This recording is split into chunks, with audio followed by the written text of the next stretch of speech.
Welcome, everybody. It's time to grab a board, catch a wave, and we're going to swim out into the sales pipeline with your host, Matt Hines. Hey, Matt. Hey, Paul. How we doing? I'm doing good here. I'm feeling good. The sun's shining. The wave surf is up. We're looking forward to a good day in SoCal here. Well, we're looking forward to a great episode here at Sales Pipeline Radio as well. You know, we've been talking about surfing, and you've had all kinds of great analogies for the sales pipeline over the last couple of years. We've been doing this show. Last week, we were on. We had a rerun of one of our best episodes so far this year because I was actually down in Surfland, not far from you. There you go. I was down with my family in the north coast of San Diego, and I am not a surfer. I can't even balance on a sidewalk, let alone a surfboard in the middle of the rolling sea. Come on. But certainly enjoyed my kids got to learn how to wakeboard a little bit, so they had a lot of fun doing that, and just beautiful weather down in the San Diego area. Nothing better than when that wave curls over the pipeline, as they call it, and you just shoot right through it there. That's what you do. It is a pipeline as well, and you know it's so funny. You can use the pipeline in so many contexts. But enjoyed a good week off. Thanks everyone for joining us back here live on Sales Pipeline Radio. You can catch us each week, even if we're on rerun. We are on the Sales Pipeline Radio or the Lead Management Radio Network at 2:30 Eastern, 11:30 Pacific. Every Thursday, you can catch past episodes to catch up on what you may have missed at SalesPipelineRadio.com. And if you like what you hear, I appreciate you joining us. Make sure you don't miss an episode. Subscribe to our podcast at Google Play or the iTunes Store. Very excited today to have joining us Michael Pici. He is the Director of Sales for HubSpot, and his is a great story and some great insights to share on what's happening in sales today. And particularly excited to hear his story and how he's grown up in sales in his work with HubSpot and others. So, Michael, thanks so much for joining us today.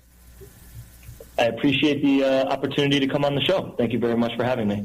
Absolutely. So, want to talk about, what you're learning and what you're doing on the sales front with HubSpot. I think, everyone has seen HubSpot as a very successful sales success story. But want to start with your story. How did you get into sales, and when did you know that sales was something that you would want to pursue as a career?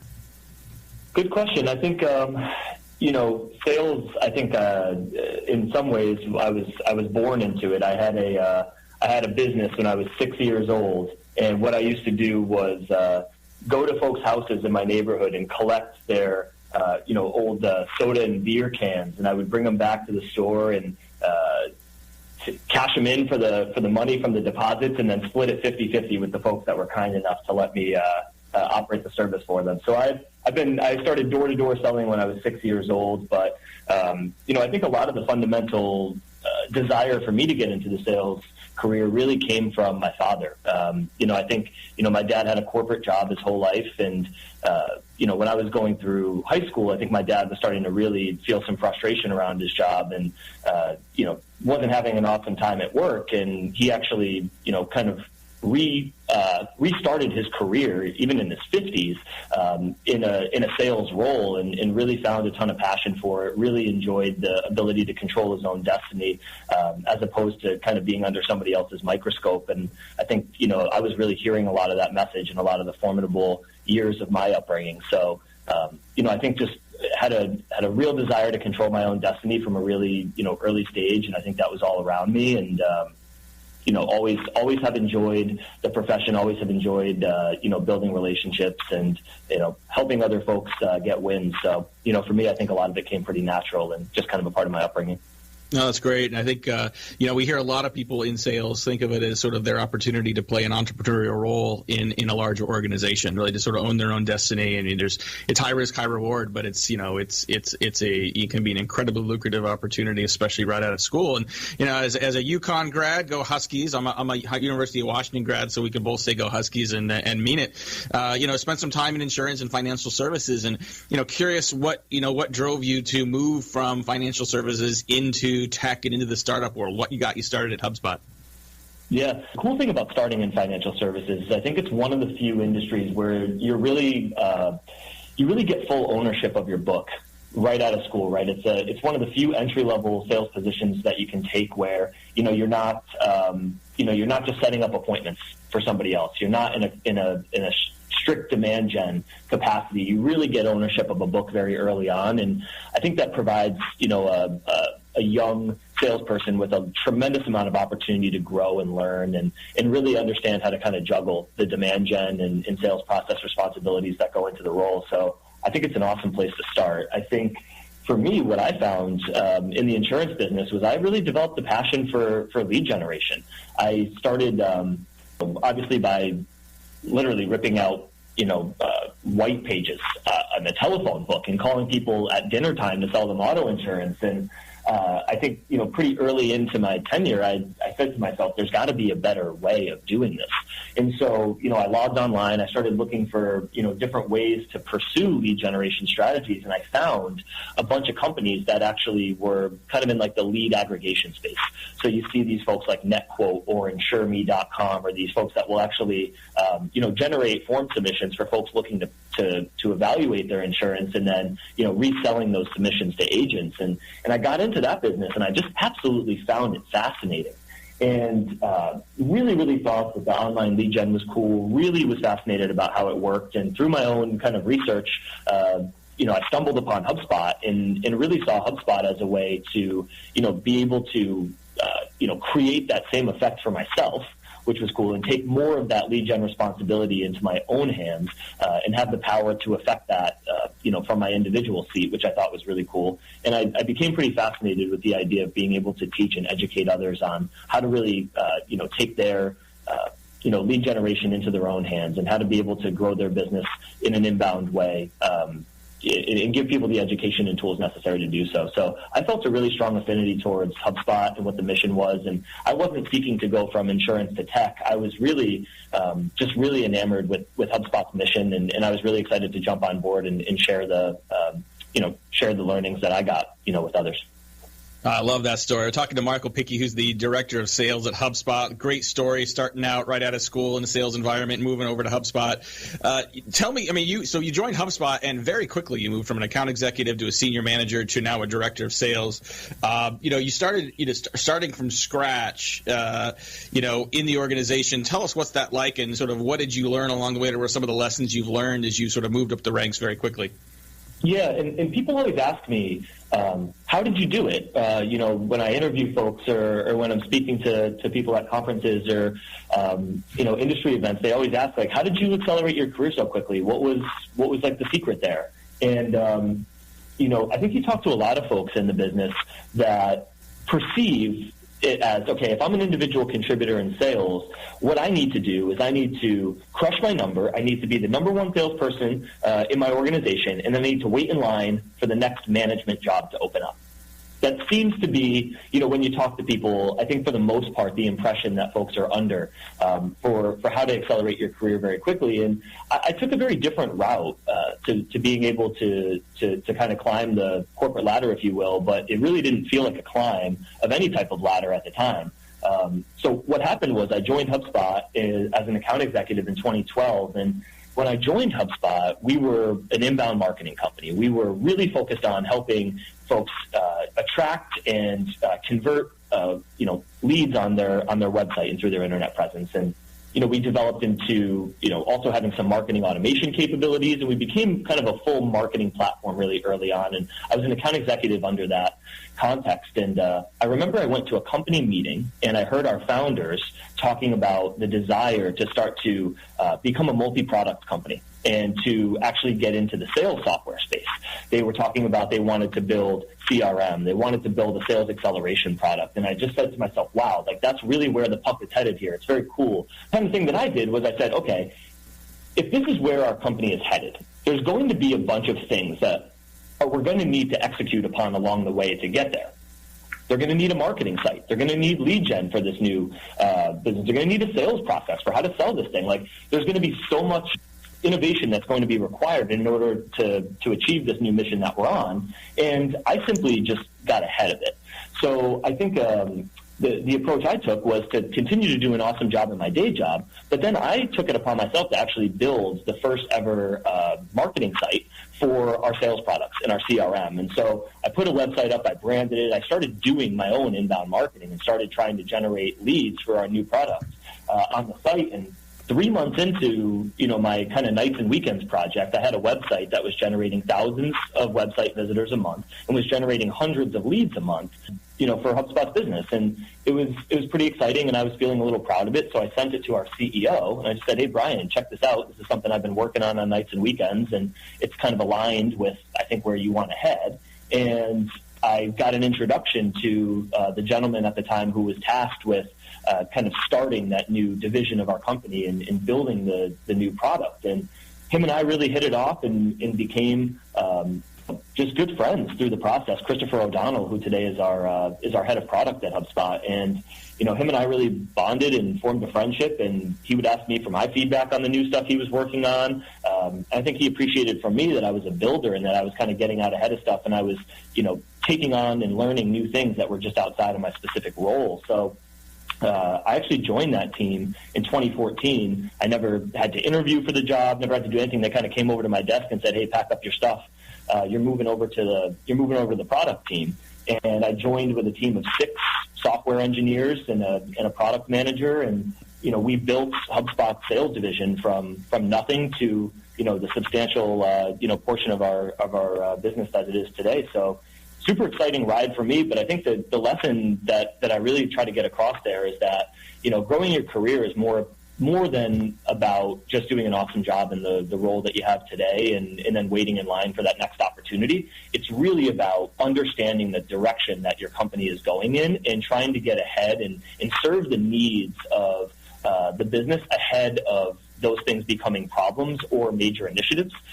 So really trying to innovate within the guardrails that your company has set, I think is a fantastic way to set yourself apart from, folks that you work with or other colleagues or other players in your industry. And I think that's where you start to be viewed as having something special or being somebody who's different and being somebody who people are really excited to call on and get perspective from and to invite into, different situations. Yep. And it doesn't always feel like a promotion. When I hopped over, I felt like I was lost and that I had a job that was nothing like I had ever done before. I went from, carrying a quota to trying to find product market fit, and I had never done anything like that. But throughout that, you get presented with a lot of new, interesting opportunities that take you to different places. Absolutely. Hey, we're having a great conversation with Michael Pici from Director of Sales from HubSpot. We got a few more questions, but we got to take a quick break, pay some bills. We'll be right back. This is Matt Hines, Sales Pipeline Radio.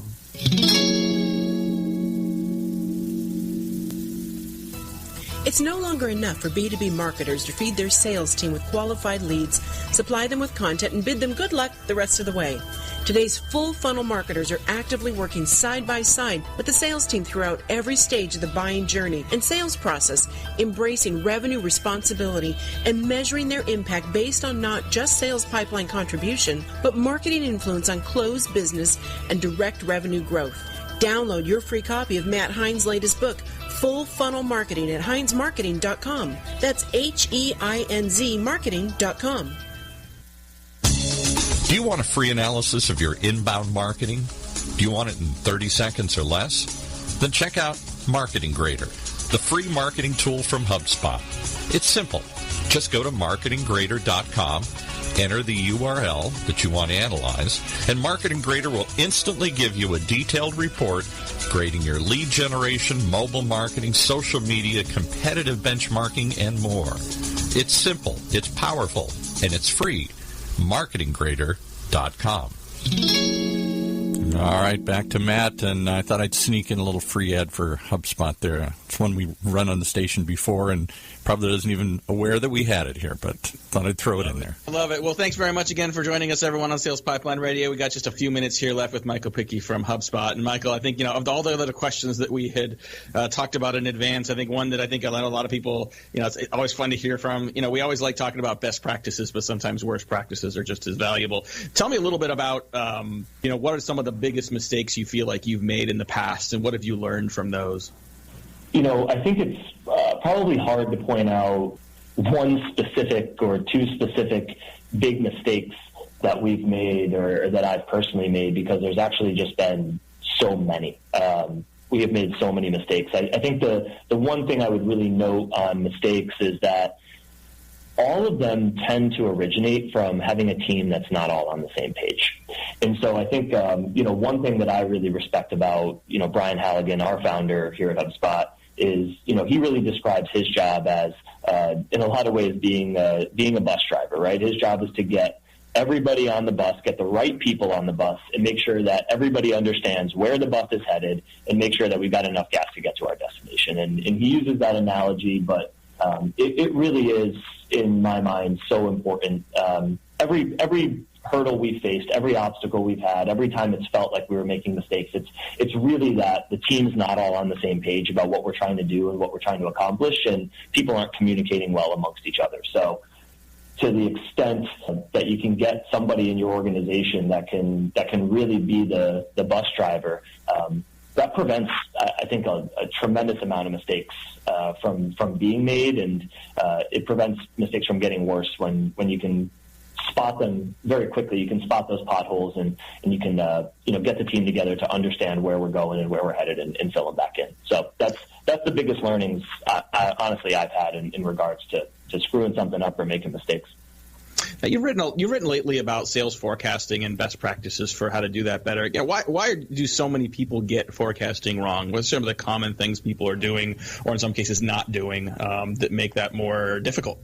Well, I think when people do forecasting, I think they tend to view it from one lens, right, or view it from one perspective. I think the most common one is they look at a weighted average pipeline, right, and we're asking our sales team, what's the forecast? And there's just a tremendous amount of optimism that I think can generally get built into a lot of the forecasts, that organizations are using, and they're primarily doing them through the concept of the weighted average pipeline. And, they're really relying heavily on, the frontline management and the sales team to report back on, the quality of the pipeline. And I think that's a great approach. And I think it comes down to doing that extremely well and building in great process to, have consistent approaches to talking about deals and consistent ways to discuss opportunity and specific exit criteria in your deals that start to add more predictability to that place. But then I think also there's a tremendous value in,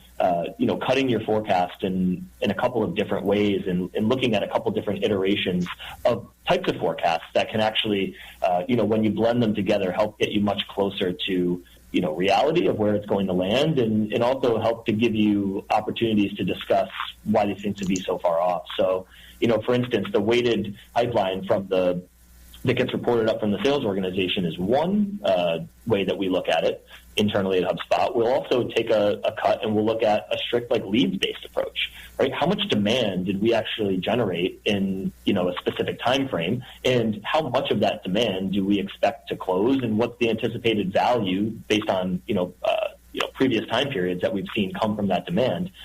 That's a really interesting indicator of how your forecast could land as well, right? So now when you start comparing those two, different cuts of your forecast against each other, it starts to provide, interesting ways for you to diagnose why they may look different, or, why sales is saying that everything is going so great when really the demand doesn't suggest maybe that that's true. So you get different perspectives, and it gives you ability to poke a little bit more at it. Approach I really like to forecasting is actually taking a expected value of created opportunity. So looking at a demographic lens as well as, like a lead score lens against any type of opportunity that comes into the pipeline, and running again back on the expected value based on previous ASP and close rate, et cetera, and then starting to actually say, based on just the sheer opportunity creation that we've been able to accomplish in a specific time frame, what does that look like compared to your leads, compared to your weighted pipeline? And I just think that anytime you get more data points and more insight into the funnel from different perspectives, it's going to make for richer conversation. It's going to get you much closer to the truth when you start to expose different things that may or may not be true or tight about the way that you are looking through one lens of it. So I think just appreciating to look at it from multiple perspectives, and appreciating that unless you've got a very systematic and crisp approach to the way that you discuss deals and talk about deals and forecast deals that everybody knows and understands, then you're probably dealing with a lot of hot air. Awesome. We'll wrap it up here with Michael Pici, the Director of Sales for HubSpot. Just a couple minutes left to go, Michael, but I wanted to ask you a question that we ask a lot of folks here, and this is a nod to Paul. We sometimes call this our Mount Rushmore of sales question. If you're thinking about some of the people that you're learning from, the people who have been most influential for you in your sales career, sources of information that are still valuable for you as you're learning, who might be up on that Mount Rushmore of sales? Who do you look up to that's had the biggest influence for you in your sales education and learning so far? Well, I think there's definitely, been a variety of folks who have contributed. I think first and foremost, Mark Roberge was, our VP of Sales and Chief Revenue Officer throughout, my early tenure here at HubSpot. And, Mark took me under his wing and mentored me very early on. I'm sure a lot of the listeners of this podcast are familiar with Mark or come across him before. But if you haven't heard of Mark, definitely search Mark Roberge. He's over at Harvard Business School now. And he's got a fantastic book, The Sales Acceleration Formula, which I recommend to everybody who I offer advice to in, sales leadership or sales in general. And, I can't thank Mark enough for his mentorship and what he's meant to me over the years. But, I love everything that he has. I think, our current SVP of sales at HubSpot, our Chief Sales Officer, Hunter Madley, he's fantastic. Lifelong learner, real sales veteran. He's amazing and has brought me under his wing as well. And, I've just been lucky to work for folks who have been fantastic and have embraced me and who have been willing to mentor me and take the time. And so I've really been, phenomenally lucky there for some of the sales leaders that I've worked under. That's awesome. Well, I want to thank again our guest today, Michael Pici from HubSpot. Really appreciate all your insights. We always run out of time before I'm able to get to all the questions you want to answer, but appreciate your insights. If you like this conversation, want to hear more of it, you want to share this with others on your team, you will get an on-demand version of this at any time up at Sales Pipeline Radio. And if you like what you're hearing, please check us out on the Google Play and the iTunes Store. You can subscribe to our podcast and check us every week. We are live on the Sales Lead Management Network at 2:30 Eastern, 11:30 Pacific. For my producer, Paul, I appreciate you joining us. We'll see you next week. This is Matt Hines on Sales Pipeline Radio.